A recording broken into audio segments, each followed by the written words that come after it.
Does your child get upset too easily? Are they stuck on fast forward? Are they fine 1 minute and out of control the next? If you've said yes to one or more of these behaviors, then stay tuned. This episode could change your life. Welcome back to Keep It Good. I'm your host, Emily. And I'm your host, Carly. So today we're going to dive into a topic that I am very passionate about. It's the Feingold Diet. It helps ADHD kids and families. And so, like we said in the beginning, if you had said yes to any of those questions, then this episode is right up your alley. So you're probably asking, what is the Feingold Diet? What is this all about? So your child could be potentially intolerant to salicylate acids. And this is something I never even thought was an option, but it has truly changed our life for the past 2 years. Okay, I've looked this up, and basically what you're doing is you're eliminating these things out of their diet: BHA, BHT, TBHQ, and salicylates. Yeah. So Okay. all of those included, but I just focus on the salicylate acids. They're in foods that you wouldn't even realize that they were in. So my son was diagnosed with ADHD at 5, but 2, we started seeing the difference in behavior. He was the most calmest baby you would ever meet and toddler. But we didn't really put the correlation together because, I had just had my second son. We were tired. We were trying to get it all into like a rhythm. He started daycare. We introduced finger foods that I didn't make. I I breastfed and I made baby food, until he was 2 years old. So right around 2 was when we noticed a big difference, and it was a struggle for many years until we figured out what was going on. It was horrible. He went on a million different medications because, you trust the doctor's opinions and you trust their guidance. And they put him on so many different medications. The poor thing was like 5 years old, hallucinating and terrified of the grass or night terrors. And I mean, you name it, the poor thing went through it. And it was devastating to watch as a mom. You're looking for answers, or you pray to see if something will help your kid because you see him struggle so much. And finally, me and my husband said, enough with this medication. We got to look into something else. And I started reading a whole bunch of different books about, ADHD and focus. A couple times I read about the Feingold Diet, and I was like, this seems like a lot of work. I don't know if I could do this. But 2 or 3 times I read it. So I was like, okay, this might be a sign. Then we kind of ditched listening to the pediatrician, and we went and saw a naturopath. And she had brought up the Feingold Diet again. And I said, okay, this is definitely something I need to consider because this is many times that it's come across my path. So we looked into it and we eliminated all the diets. I mean, in the beginning of the diet, you really need to be strict. So for 2 weeks, he was just eating a few things off of the list. And the Feingold Diet's really great because it organizes it into, low, very low salicylate acids, moderate, very high. So you start with the low column and you see any type of behavior that is changing for the better. And immediately we saw the difference. So it was like, finally, and he was clean of all drugs. On Christmas vacation, we stopped all the medications. We let his whole body kind of detox and just normalize and see where are you at your baseline. Then we started the diet, and it's been life-changing. I mean, not to say it's going to help every single child because maybe your child is not intolerant to these specific acids, but mine definitely was. So you started to notice a difference, like what, within 2 days, 2 weeks, a month? I would say about 4 days, little by little, 4 days. I mean, his attention was a lot better. Not to say he's perfect. He's still a little boy. And Of course. but I mean, we would have uncontrollable meltdowns, more so than the average kid. Everything is he's very rigid. He's very hyper focused. He's the sweetest little boy, but he also has, like, if he doesn't get his way, he would flip. And I mean, when I say I cried every day for 2 years straight during this whole journey of medications and therapies, you name it, we tried it, and nothing was working. And this was kind of our last hope to see if something natural. So I didn't feel the guilt of trying to get him to take medicine in the morning that I knew he didn't really want. And I just started listening to him, and more so his body telling him this is not what I need. And I trusted that. And, I think it was the best decision I ever made. That's truly amazing, because I think a lot of times the kids are kind of telling us what they need. And it's hard because we think we're doing good things. Like, you were giving them fruits and whole foods. What we're talking about with these acids are whole foods, but unfortunately, some things have a lot of the salicylates in them. Yeah. I mean, like I said, back to the finger foods, what I mean by that is we got very into the rhythm of like goldfish and Cheez-Its and the little things that they serve at daycares because it was easy. And like I said, we had just had my second son, so we had a newborn, and we're trying to just do all the things. It's impossible. You try your best, but I mean, you get Survival tired. mode, for sure. Yeah, and you're running on no sleep. You can't make homemade things all the time. So you kind of have to meet yourself where you're at. And that was where I was at. So it's eliminating all those processed foods for one, and all the artificial sweeteners, all the dyes. We had started that maybe the year prior, eating clean.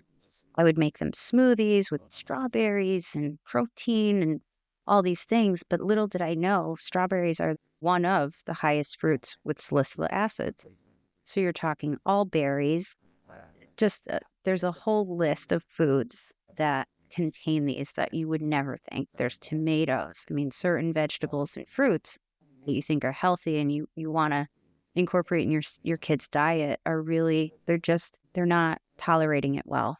And it gets stored up and it causes these types of reactions, which it's kind of like if you had celiac or diabetes. You have to look at it like any other type of disease that metabolically your body can't digest. And I think it helped me being a nurse because I could look at it on a cellular level, on a metabolic level, and it made a lot of sense to me why something like this would work with my son. And I think that's why I went with it full force, because I have that background in microbiology and everything else. So I said, why not? And we did it as a family, which was, I think, very helpful because you don't want to single out your child. I don't want to be eating something that he would probably enjoy in front of him and expect him to be okay with it. So I think doing it as a family really helped incorporate just everybody's on the same page. Right. Well, that also helps with just keeping things a little simpler as a growing family, and with events and things after school and sports and practices, to just, you're not making 2-3 different meals a day per family member. Yeah. So you noticed the results of this, we'll call it, within the first week, but did you reintroduce any foods? You just kept him on the low foods for like how long? How did that work? So we did the low foods for about a year. Wow. About a full year, just to really give it a chance. And then we slowly you kind of introduce little things at a time, and we would try a grape or something. And immediately, I mean, within a half an hour, you see what happens. They're Wow. very emotional. They're just not their typical. Once you see what they can be at baseline with a healthy diet and all the tools they need to really succeed, once you mess with that or introduce something that they're not tolerating, you immediately see it. So we tried, and then you keep trying different things. Some things work, like he can eat sweet potatoes now, or certain things that are on the moderate level, but we still stay away from tomatoes, berries, things that immediately strike as a behavior. Okay. We will definitely get into the food because I want people to hear some basics of, what is high, what's low. But we will link all of this in the show notes too. So you guys can check out the diet and see the list of what is high and what is low. Do you think that introducing this or reintroducing, did you do it really slow? Like you said, it was just kind of one thing at a time. You never tried anything high again. Like, did you try the strawberries again and kind of see the difference? Oh, yeah. Yeah. Okay. Because it is sad. I mean, they love berries. And, it, part of it is I feel really bad that they can't have it, but they're also so smart and aware of how it makes their bodies feel that honestly now they don't even miss it because they understand so much. I mean, they're only 7 and 9. They understand their bodies on a whole different level more than I knew my body at 7 and 9. And they can recognize how it makes them feel different and more, like I said, just emotional and defiant, and just they kind of lose a little bit of their control. And I think that they like having their good days versus having a strawberry. Right. I get that. I love strawberries too, but I You know? understand. Do you guys have skip days? Do you let them cheat or how does that Oh, work? yeah. There's birthday parties, and if they do really well, we have reward days like the Goshen Fair. We go and we just say, you can have whatever you want, like go nuts. And we pay for it for sure the day after, but we're going into it prepared. you know, it's one thing to kind of plan those days so you are prepared versus I can tell immediately if he gets off the bus and he snuck something from a friend and I ask him and the Right. first 10 minutes he's defending and no, I didn't. And then eventually he says, I Right. had a cheese it. And I mean it, and I just sit with him and I say, do you see how different you feel and how you're acting and how, the choices you make are not the best ones, and we're kind of, do you see that? And he 100% recognizes it. So it's getting easier. Yeah. So what does a typical day look like? What are you feeding them for breakfast? What are you packing for school? Maybe a quick dinner? Just a quick example. So I make everything. I mean, don't don't think this is going to be a walk in the park because it is probably one of the hardest things I've ever had to do. But I it's so worth it in the end. So I try and prep a lot. I make these protein muffins that will last about half the week to, if not the whole week, depending on what else I feed them in the morning. But I'll make banana oatmeal protein chocolate chip muffins, or I make like chocolate pear muffins, or there's a whole bunch of different varieties that you can dabble into, whatever is your kid's preference. But high protein. We'll do eggs, toast. They can have yogurt, fruit that is on the list. Then for school, I refuse the school lunch. I mean, that's a whole other topic on itself. It's disgusting Agreed. what our kids are eating at school these days. But they're really good about it. I pack them their lunch. And it's usually like a peanut butter sandwich, yogurt, cheese, crackers, banana, apple. It varies. They can have some put up carrots or tuna Okay. fish sandwich, things like that. And then for dinner, we do a lot of bowls with quinoa, some roasted vegetables, and a high protein on top. And we call it a day. you know. Okay. Now, can they have dessert on this? Like, could they have a popsicle or an ice cream or something? Yep. Well, in the summer, I make my own popsicle, which is a lot easier than you think. It's super easy. I bought these little containers off of Amazon that were the best things in the world because you just fill it with 3 ingredients and they love it. And it's so refreshing. It's so good. And I don't feel that they're lacking in any way. If you go on the Feingold Association website, I downloaded the manual, the shopping list, all the things. And there's an actual like guide that tells you which brands are acceptable, with the lowest amount of ingredients. And actually Haagen-Dazs is like fantastic because they have such little ingredients. One thing is you read natural flavors. Well, what the hell is natural flavors? No one can define it. and the FDA doesn't require you to define what your natural flavors include. So that's one red flag that I've noticed along this journey is I buy things and I'm like, oh, well, this is good. And it says natural flavors. So, okay. But there could be hints of strawberry, hints of anything that is on the high list that you should be avoiding. So I steer clear of that. As soon as I see that, that's on the no list for sure. That makes sense. What about adults? I mean, I think a lot of us babies from the 80s, we got skipped through with this whole ADD, ADHD type diagnosis and figured it out some way, somehow, and dealing with it maybe in ways that aren't good. But do you think that this diet would be good for adults as well? Oh, 100%. I mean, now some kids can grow out of this intolerance, Okay. and some kids won't. But it's kind of just like you just have to see what happens as the days go by. I'm not saying that this is going to work for everybody under the sun. Of course. Maybe your child has ADHD and they do require medication, and I'm not saying anything bad about the medications. I'm a nurse. Of course, I understand the importance of medication, but it just was not, it was doing more harm than good for our case.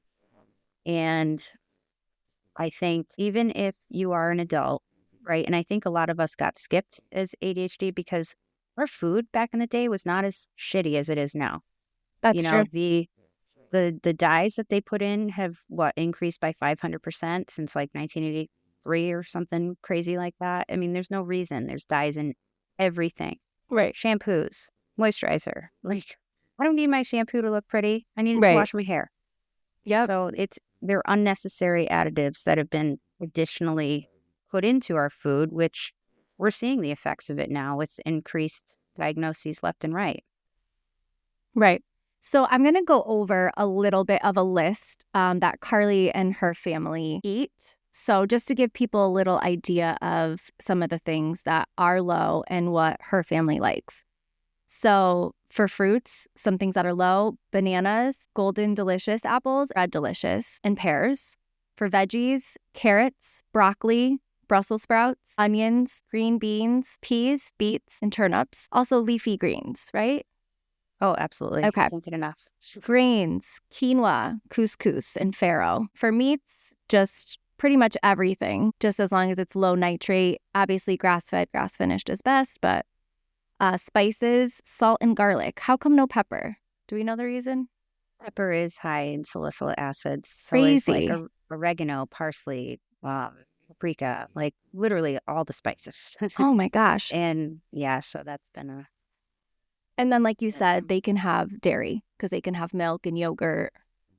Yep, we buy Greek yogurt with just no extra ingredients. We don't need the flavoring or the coloring or anything like that. You can naturally flavor anything yourself. Right. Right. Now, let's go back to the bath stuff, shampoos, toothpaste, mouthwash. Because like you said, there's dyes and preservatives in those things. Yeah. Did you have to go through that too? Oh, yeah. But that didn't hit us until like a few months in. And we were like, what is going on? Like every couple of days we're having fantastic days. And then all of a sudden, like every other night or every 2 nights, we'd have a complete and utter meltdown. And it was like going back in time. And I'm like, I don't understand. And then it clicked one night and I ran upstairs and my husband's like, what are you doing? And I'm like, I have a thought. And I looked at their shampoo and their body wash. And sure enough, like red 40, yellow 5, blue 7, like whatever the hell. And there's, strawberry extract and all these things. And I was like, what? Like my mind didn't even go other than the kitchen for controlling this salicylic acids and all these things. And I never, ever realized or even gave myself the time to think about what is actually in our products, right? Our everything, even your hair stuff. Like there's dyes in the hair gel, and your body is your biggest organ. I mean, that's where you absorb everything. And so as soon as we switched to all natural products for shampoo, I mean, laundry detergent, it's everywhere. It's everywhere. And it kind of put me down a rabbit hole a little bit, but in the best possible way, because I mean, we've eliminated so much junk from our house. We didn't even know we were allowing in, you know? But Right. now, in the beginning, I was that crazy lady walking down, looking at every single label. And, I used to be like, that'll never be me. Yeah, well, it's me. Yeah. I wear it. I wear it proudly. As you should. This is incredible. So also, it's in Play-Doh, it's in Mm-hmm. slime, it's in paint, like things that kids touch and want to do. My kids are very crafty like yours. So do you have them wear gloves? Have you found alternatives? So so this past summer, I kind of turned our little shed into an art barn, and we started painting a lot. And I noticed a big difference when their hands got all covered in paint. So I was like, okay, here we go. This is definitely another sign. And so, yeah, they will use gloves and smocks when we do paint and anything like that, Play Doh. As for like coloring Easter eggs, everything is dyes to get those bright and beautiful colors. So last year, we made them with like beet juice, spinach juice. There's a whole bunch of natural colors, and I think they come out beautiful. Better than the, neon green and all the craziness. They're just stunning. The natural colors that come from a natural beet or carrot or coffee grounds. So you don't have to eliminate all the fun. You can still make it work, just in a better, natural, healthy way. I love that. Okay, so during Christmas or a holiday, we kind of talked about birthdays or cheat days, but how does that work? People are bringing over food and treats, or you're getting candy for Halloween. How have you guys done that in the past few years?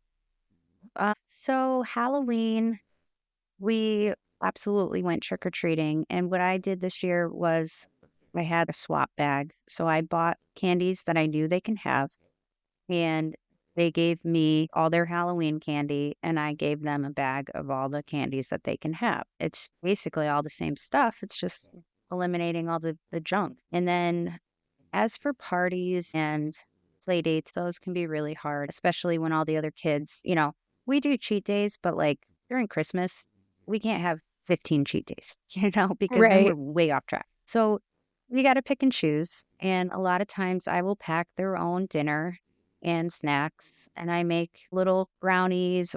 I mean, they can still have good things. They just have to be homemade and just whatever. And they're so good about it. I think I feel worse not giving them these things than they actually care, because when you're on a play date, they don't even want to eat half the time. But you just bring a little leftovers or a peanut butter sandwich, banana, apple, cheese, and they eat and then they run.